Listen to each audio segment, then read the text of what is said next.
Today we're going to be making some miso rice cake soup, a mix of your normal miso soup that you find at your local sushi place, and tteokboki, which is a traditional bone broth rice cake soup. First thing I'm going to do, put 8 cups of water in my pot, get that boiling on high.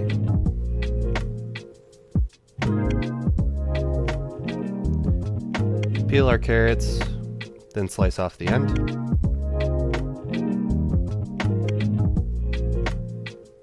Gonna cut this cabbage in half, and then we're gonna use a mandolin to get that sliced. I have this on the largest setting, just to give that extra crunch to it.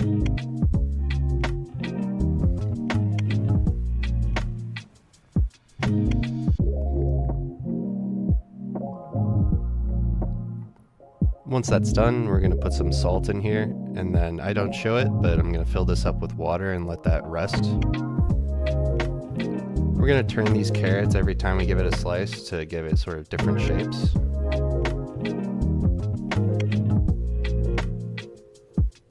And then those are the first things that go into the water because they're going to take the longest to soften. We're going to add in dashi packets. You can use the powder or the traditional way with seaweed if you are able to do that. Use whatever is recommended on the packaging for how much water you have.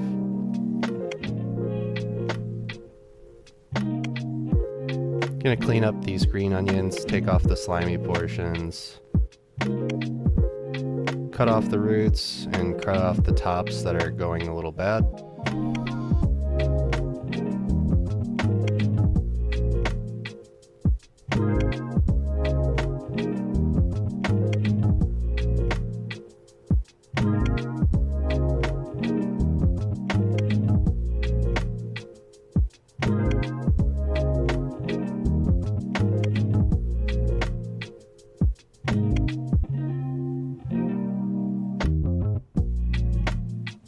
And then we're going to separate the greens from the whites.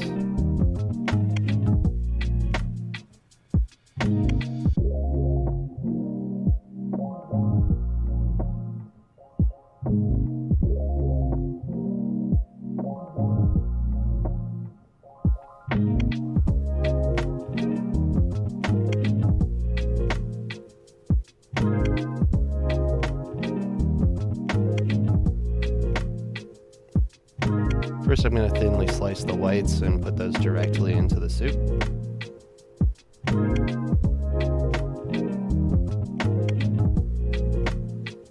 Now I have turned down this water from a boil to a simmer. My dashi packets are for about 6-7 minutes.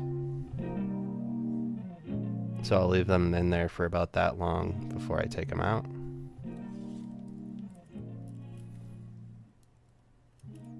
Then I'm just going to prepare these greens to be as garnish for at the end.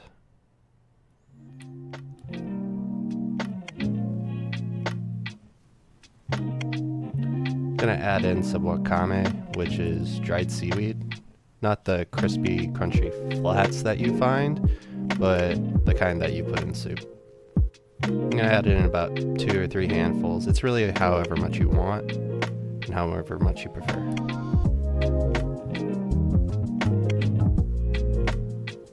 Gonna add in about a tablespoon per 2 cups of water in here,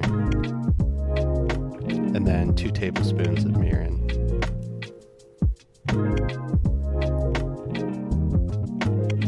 Gonna add in 4 tablespoons about of miso paste.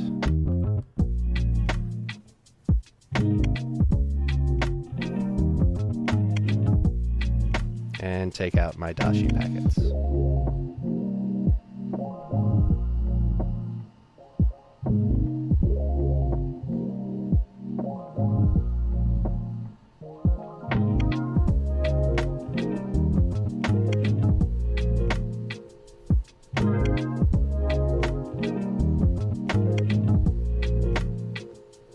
Gonna give this a quick stir with my whisk just to get everything incorporated.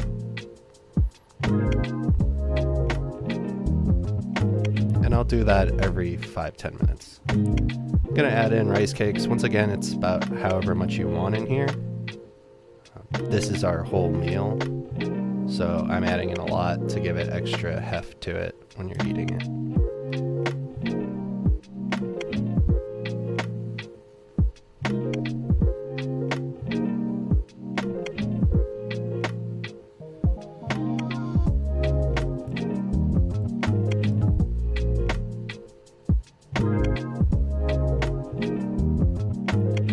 I've drained out that cabbage, and now I'm just going to put it through a salad spinner to dry it out.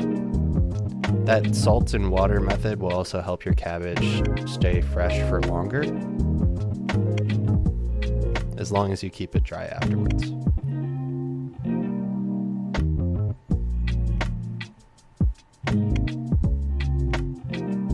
Just going to put this off to the side.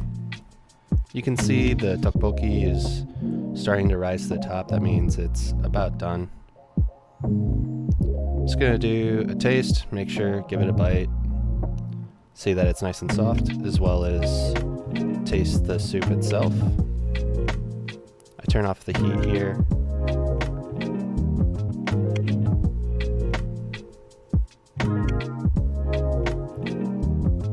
Now if you want extra sweetness, you can put in more mirin. If it's not tasting miso enough, obviously more miso paste. And then if it's not salty enough, put in some extra soy sauce. Now that the heat is off, we're gonna cut up our tofu. This is soft tofu. It's gonna maintain its shape better. If you want something that sort of just breaks up and goes throughout the entire soup, you can use silken tofu. You don't need to cook this. This is just for warming it up at the end here.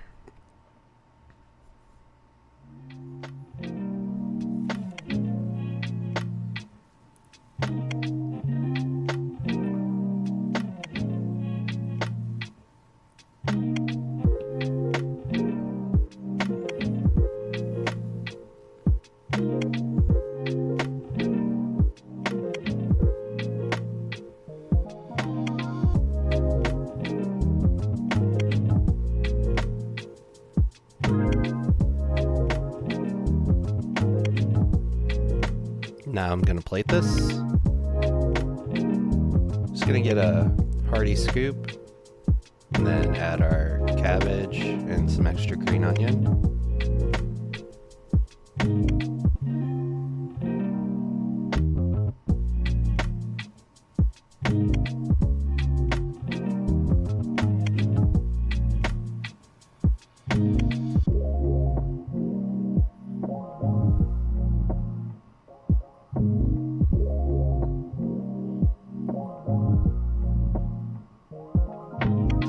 Then I wanted some tteokboki to be showing, so I just added one little extra one on the top there. And if you really want to be fancy, I'm working on a chicken roulade recipe, and you can put a sliced round piece of meat right there, really show off. This doesn't need the extra protein because of the tofu. It's more if you really want to impress someone.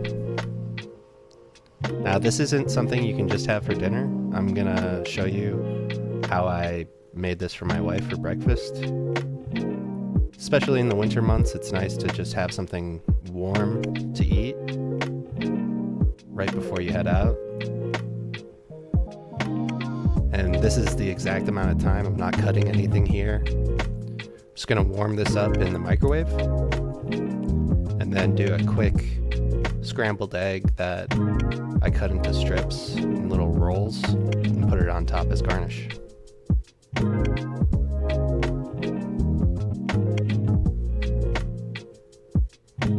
Putting that in the microwave for about 2.5-3 minutes.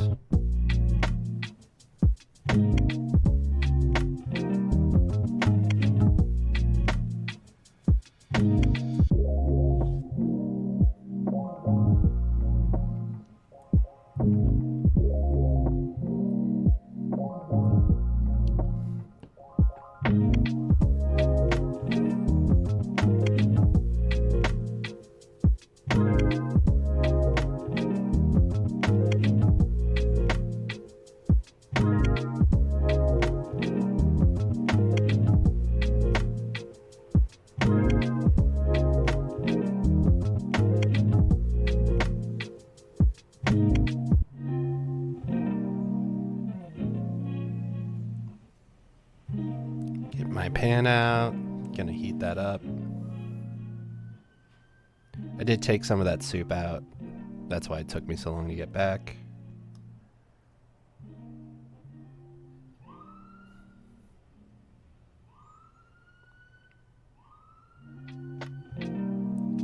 Gonna get one egg, quickly just whisk that up with a little bit of salt and butter in my pan.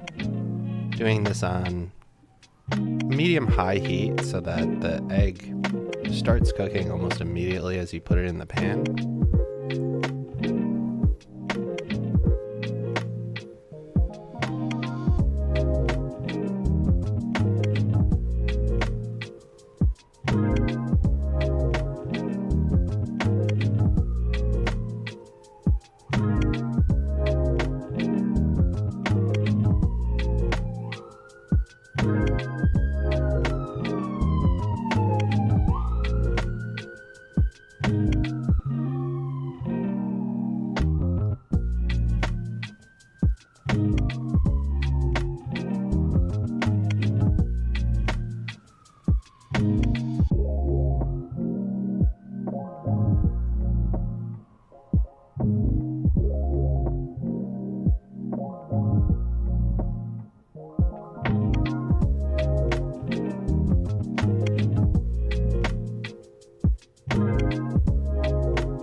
I'm using probably about a half tablespoon. I'm going to add some more here in a second that will add up to that much. I'm just going to let that melt down and coat the bottom of the pan, make it easier to be able to roll this egg up when it comes time.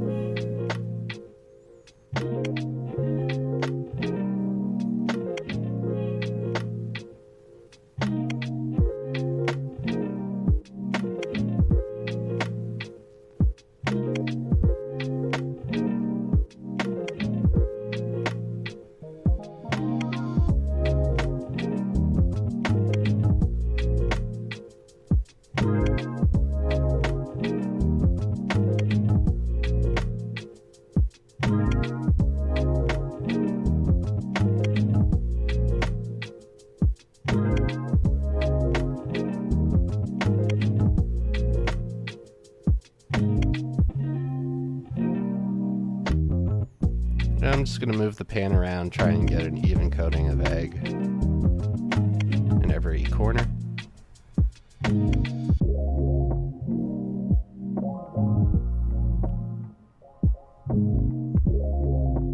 And because we're using one egg in a small pan, it's going to cook relatively quickly.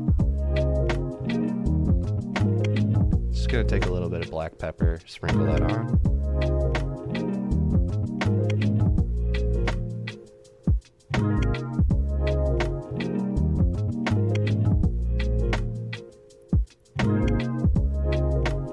I'm going to start rolling it up even though it doesn't look entirely cooked before then, because the egg will continue cooking due to the heat, latent heat within the egg itself. And because of that butter, you can see that it moves quite easily. I'm just going to give this a couple flips with my spatula.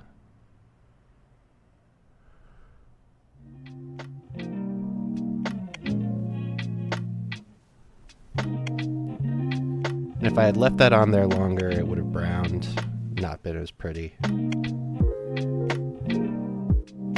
that's why we flipped it before the top portion was entirely cooked. Put this onto a little board, and then I'm just going to use the same tool to cut it up into these little round strips.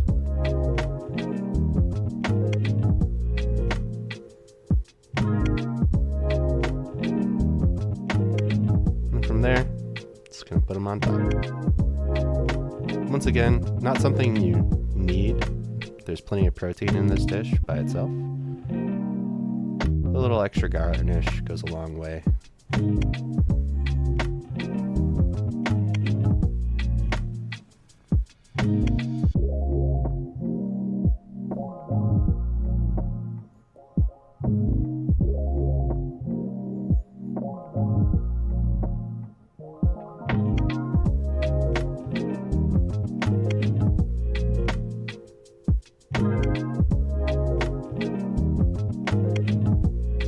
you have it.